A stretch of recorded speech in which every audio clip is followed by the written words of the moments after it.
Hello guys, जय जगन्नाथ। आज YouTube kitchen पे मुझे ऑर्डर करथिनी इंडक्शन कुकर। आपन को सेटा अनबॉक्सिंग करके देखुछु।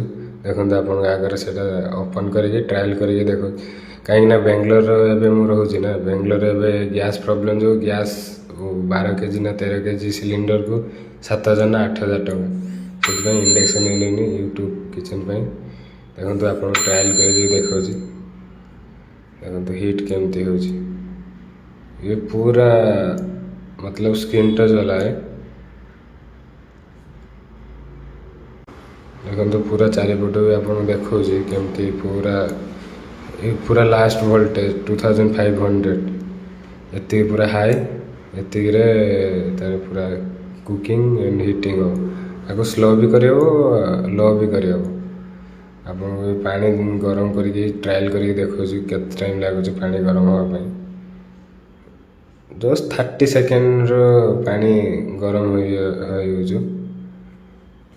रही। जय जगन्नाथ, धन्यवाद।